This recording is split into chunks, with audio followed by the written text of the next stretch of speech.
Kerryn Fields is an artist from Aotearoa, New Zealand, and resident in Melbourne. Last year, she released the magnificent album Water, and its latest single is Until You. And we're going to talk about the album and the single. Hi, Kerryn. Kia ora. Kia ora. I should have said that as well. Now, I'm going to get straight into Water. It is such a beautiful album, and I think repeated listening really bears fruit with Water, because 10 listens in, there are still so many things to discover about it. But it was created in the wake of heartbreak, yet it is actually a really joyous album. And I'm wondering if that joy emerged while you were writing it, or if you wanted to write yourself into joy, if that makes sense. Well, I'm generally a joyful person, but I'm also a deeply, heart-aching person. So I can access those parts of me dramatically. I don't think I had to intentionally find joy to be the antidote to the pain. I think that's just who I am, and it comes out in the record. You can visit these dark places, but then also sprinkle some joy, where it's needed. Yeah, and there is a lot of joy in the album, as I said, but there is also heartbreak, but it's done in a very authentic way, by which I mean it doesn't ever feel like you're manipulating it for the listener. I like that. Well, it was really heartbreaking what I went through, so there's no lying there. And I was reading that you said you went to the Great Ocean Road basically after the heartbreak, and I'm wondering if that's where the songwriting started, or if you did a bit when you went back to Aotearoa in 2020 during the pandemic. No, it was written and recorded by the very end of 2019. So we were lucky. We captured it here on Eastern Mar Country overlooking the Great Ocean Road at the end of 2019. So the writing actually happened. Some of it did happen in New Zealand, because I traveled frivolously between both beautiful homes, pre-pandemic. So it was written across both my home countries. And yeah, it was a beautiful process as well, because I'm touring and traveling and also heartbreak and also this and that. But I guess the Great Ocean Road was that first point, that first place you go, that first sort of moment of shock where you just need to stare at the waves for a bit and go, oh. Yes, I'm putting my heartbreak in this epic landscape and seeing what comes of it, I think, is part of it. Totally. Yeah. That was the start of it, and the completion of it as well. As I mentioned, that's where we recorded it. So.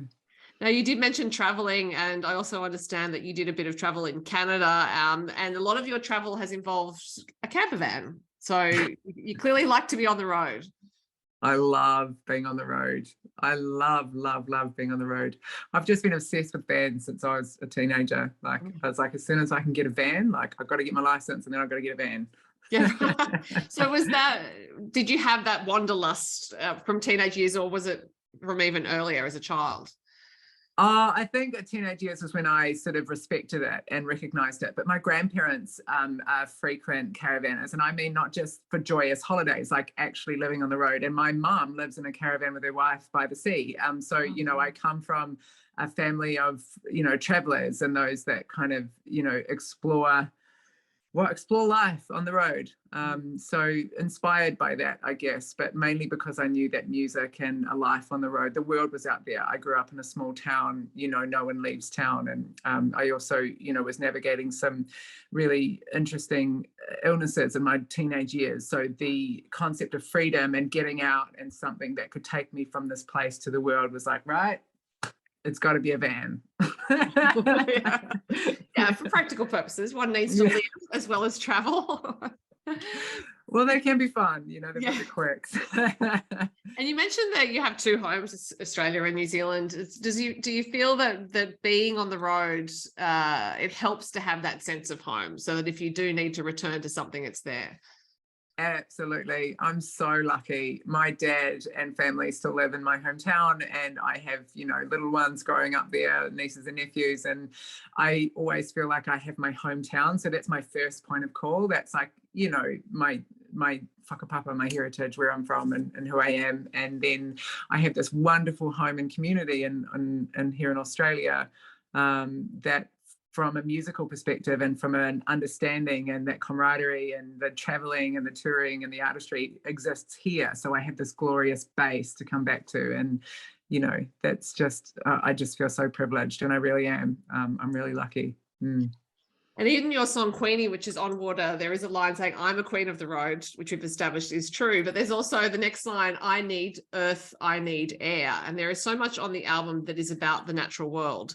So have you always felt connected to it? Because you're connected to the road, obviously, but it's a separate relationship with the natural world, I think. Yeah, there's a separate relationship. They do have a connection because you're going out to see the world and be amongst it. But in terms of, from a planetary perspective, the car doesn't obviously fit with, you know, the middle of the bush and keeping it safe and sound. But yeah, I have a very elemental connection and a very intentional connection to country and culture, and my culture and my country where I'm from, and that kind of respect, and growing up around the elements, like close to earth, air, fire, you know, like you've got a real sense of how you exist as a human with those elements as well. You're closer to them, you know. So when it came to creating a record, I guess like the elements started to speak for themselves. They just started to come through and say, this is the story I'm telling, and this is my truth, and this is what I'm really connected to. And when I tell stories, I do it in an elemental way. Mm-hmm. And the album was recorded overlooking the ocean, which I imagine might have lent itself to the title, but also just over 3 days over a full moon. And of course, that is the scope of the full moon, you know, waxing and waning. Was that, did you intend to do that? Like, did you think, right, full moon, 3 days, we're going to get it out, or it just happened that way? Oh, that is such a good question. It happened that way. And it's interesting because I always have my eye on the moon, and I knew it was a full moon, but I didn't know that Neil Young often or always exclusively records under a full moon. And of course I reference him in Atlantis in his song. And so I knew that the moon was there and the magical was around, but I guess like that intentional recording, yeah, I don't know, that kind of extra little connection when Josh said that, you know, just sort of randomly in one of the days, I was like, oh yeah, like Neil Young does this. And I was like, oh, that is cool. Like that just took it to a whole nother sort of magical realm. But yeah, that was very intentional. You know, 3 days, move in, make it magic, fall in love, wrap it up, you know, and do it somewhere spectacular, capture all that energy, that essence, capture everything that's happening, and you know, make a true record of time. Yeah. You said you're always aware of the moon. At the time we're speaking, from what I've been reading, I think we're about to head into some serious full moon gnarliness, for lack of a better term. Do you tend to, you know, Indian culture for thousands of years have looked at the planets and the moons, you know, in astrology to plan their work. I'm wondering if you actually plan your work around moon cycles. I don't intentionally follow anything written down. I'm very much an intuitive feeler, and I just know where I have to be and what I have to do, and I trust that. I'm curious and I can see things in cycles, but you know, you just have to feel it. You kind of know where you're at in cycles, and I think I like that a lot more than trying to research what is really just an endless hole of questions for me, you know, that wide universe. I don't think any one Google search could do it for me, so I have to do that in ceremony and practice rather than adopt a culture that doesn't belong to me, or an understanding that I can't, you know, sort of take from. The moon is just the special connection that I've always had as a child. I just really always just felt quite a magical presence. Mm-hmm.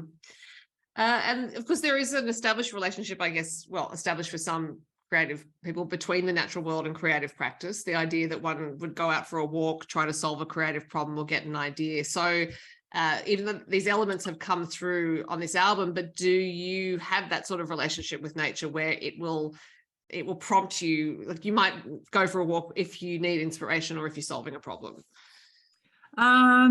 Yes and no. Like I can't say that I go into the bush to write a song or like to solve a problem, for sure. Like walking and you know, time in nature, for sure. I go into nature to hear what she has to say to me rather than what I've got on my mind. Mm-hmm. And on the album, there's the elements are there very strongly, but also you are there so strongly as a narrator, and it does feel really personal in that way. So I'm wondering, when you're choosing what to write about, are you a ruthless editor of your own experiences? Oh yes, ruthless, great word. You are exceptional. You've nailed it. Yeah, I will write and cast aside as quick as they land, and I really have no attachment to to the stacks of songs and arts, and that to discover the medicine really inside the elements. Like, I'm working with the next element, air, and I'm intentionally going into this sort of space, and ruthless indeed. Ruthless because I love it. I never feel cutthroat or like I'm killing any of my songs off. I'm just like, look at you, you glorious thing. No, I didn't expect anything from you when you came out of me. You're perfect the way you are. You're not going to be on this record over here, but I love you. Peace out. And it just makes it easier. That's a great way to look at it. You're letting it go ruthlessly with love. Yeah, because you just kind of creative living is so joyful that it doesn't feel ruthless to me. It feels worthwhile to create for the sake of creating. I just don't put expectations on any of my wee ones. I'm like, you just be whatever you want to be. But I think part of why I was wondering about that process is that the songs are very tightly crafted I don't mean short by that. I just mean that there's a real sense of each word being completely intentional in each song, not in a heavy-handed way, because sometimes that can sound like it's overworked. It's more like it's just in the right place at the right time. Thank you. Well, that's what all the practice does. All that songwriting practice is really about those golden moments of every word matters and every placement. And did you tell the story specifically? Is there a word in there that doesn't need to be in there? Can you say that in a way that just gets to it? And then that's what ruthless, to use your word, that's where I'm ruthless there, because I'm culling and I'm editing and I'm doing that. But I need to write lots of songs around the one song to get that one song to make the truest, most perfect sense. Yeah. So does that mean you have a background in, say, writing short stories, or when you're at school, did you love writing compositions? Totally. But I didn't do any songwriting, and I wasn't any good, to be honest. I say that's probably not really fair. There's always one kid better than you at school, and there was only 200 at my school, so it was it was tough.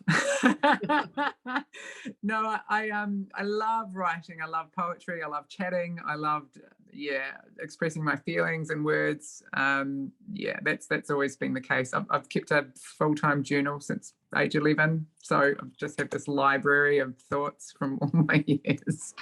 Yeah. And I did notice in the video for Until You, which by the time this is published will have come out, there is a copy of The Artist's Way by Julia Cameron on a shelf. And that practice of journaling, anyone who's read The Artist's Way knows about morning pages, which is not so much journaling as dumping it out of the brain to clear things out. But I guess that's part of the process you've described with your songs as well. It's like writing songs that may not make it anywhere, but you're clearing the way for the ones that do. Yeah, you're totally right. And it probably stems a little bit from that practice in my early artistry, was reading The Artist's Way and going, all right, oh, great, cool. That's a great way to churn out. And also, that practice of just not being attached to every song you create, not putting any expectations on it. So those two things can do remarkable work for your songs, because Pat Patterson says it's like compost for the roses. So you're just creating all of this organic mulch for the roses. And when you put it like that, you're like, oh, cool. Nice. So we've talked about the words. When did your musical life start? So when did you have this incredible vibrato voice? It's very distinctive. And I imagine it's not something that you necessarily had straight away. So when did you start singing, and how did you start to develop that voice? Cool. I really loved singing, always loved music. My mum sings. I'm really lucky. She plays guitar. My dad sings badly, but he loves lyrics. He is such a storyteller. He's obsessed with the lyrics and stories and songs. So I came out into that world, and the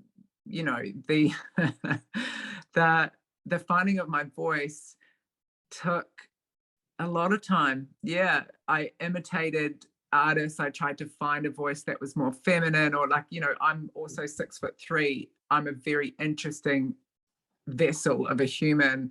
So as a young girl with this kind of voice and this giant body, and you know, you're trying to squeeze it into places it doesn't necessarily belong. And I did that with my voice as well.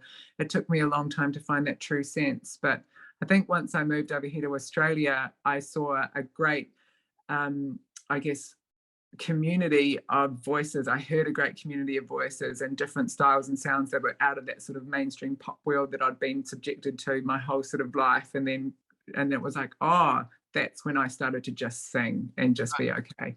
Yeah. So it was moving here and going, wow, that's a load off. Well, it's almost like I'm allowed to sing the way I naturally sing. Yeah. Well, you know, Melbourne audiences just heard, you know, they were so generous. Like, obviously, you know, it takes years to build your craft and do that kind of stuff, but I never felt like I wasn't, that I was doing anything wrong. That it was always lovely what people had to say about my voice, and then it just became more unusual, and that, you know, and life comes along and changes the way you deliver your voice, and you can hear life. Which is not something I shy away from either. You know, I let that really be quite raw and vulnerable in my voice. I let my life speak in that timbre. Well, I think that's so clear on the album, in your voice, but also in the way you've written your songs, and it's sounds very much like you've opened your heart in each song, and that comes, I imagine, from a willingness and a desire to connect with an audience. That might be your primary motivation as an artist. I can't say that's how I intentionally. I love connecting with an audience, but I know I can do that without a song. Does that sound weird? Like, I'm a storyteller at heart, so I don't need my songs to be your best friend, and I think that doesn't work in my favor, because I just kind of created crap and did like whatever I wanted. But I'm trying to write it for myself. Like, I'm trying to make sense of this crazy thing we call life. I'm really just keeping my head down and going, how do I make sense of this? And then all of a sudden you look up and you're like, oh, everyone feels the same. Oh, that's a relief. Like, all right, well, I'll just write what I'm, you know, what makes me happy, and the rest will figure it out. But connection just happens when you're genuine. Connection just happens, for me anyway. That's for an audience. I could get up there and play with puppets and have a good time, like, you know.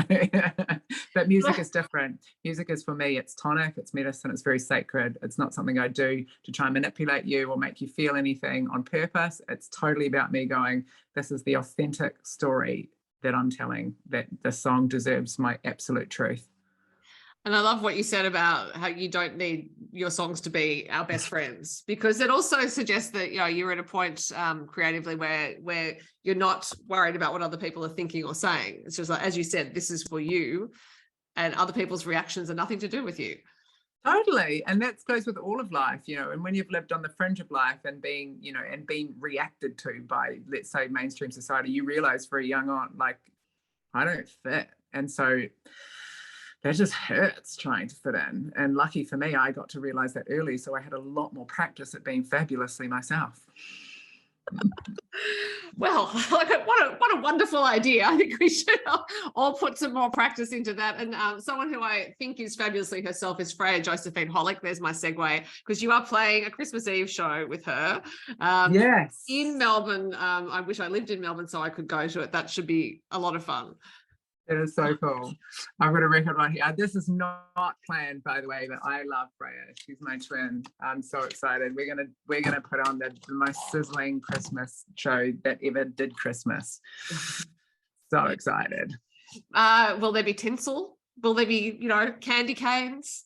Well, no, we are a sustainable celebration crew. So I would say that the tinsel shines in our hearts, my friend, and whatever sparkle you get is going to get from the music in our souls, and that is the key to the future. No recycling needed. Well, I thoroughly recommend anyone who is in the vicinity of Melbourne to do that on Christmas Eve, because it would be a wonderful thing to do. And then you will be in Auckland in January. Yes. Oh, you know, you should help me out. This is great. You let me all know. I am. I'm heading home. I'm so excited. Yeah, I'm going to play Auckland Folk Festival, and then I'm going on tour with my buddy Matt Gal. We're going across Aotearoa for most of the first half of the year, actually. So that's going to be cool. So I imagine those dates will be on your website once they are ready, because I didn't see them when I checked. But that sounds like a great pairing, because I think Matt is also from New Zealand, from what I understand. He is. Yeah, he is. So is the camper van going with you? Well, actually, for February we won't, because we've got to fly a few places. But in May, I think my dad's a champion. He's a small town hero, and he's also he can get hold of cars if I need to. So I reckon we might find ourselves a trusty steel steed and total around the country. I'm very excited about it. Yeah, very excited. I'm very lucky. Yeah. Well, I think New Zealand audiences should also count themselves lucky. And in terms of new music, I mean, Water is not that old, but are you working towards a new album? I have lots and lots and lots of beautiful songs ready for my next record, but actually my new music that will be released will actually be with Matt Gal. We've got a couple of songs that we've created together, and that's sort of part of our homecoming for us next year. So we're really excited to do that. I'm really excited to have another project that kind of allows Water to just sit on the shelf for a bit and take a deep breath. And yeah, the next record it's cooked, but I never stop writing, so you never know what might make it. But I'm doing that as well, so yeah, it's on the way. And I have been remiss in not mentioning that I mentioned the video for Until You, but it is the latest single, and I did say at the top that we talk about it, so I should actually ask you, what is the song about? It's a love song. It's a song for smooching. That's great. Succinct. Love it. Yeah. Well, Kerryn, it's been an absolute pleasure to talk to you. The album is phenomenal, so I hope people do listen to it and see you Christmas Eve if they're in Melbourne, in New Zealand, Aotearoa, New Zealand, if they are around next year. And I look forward to whatever you're about to release next. Oh, you are fabulous. Thank you so much. Thank you.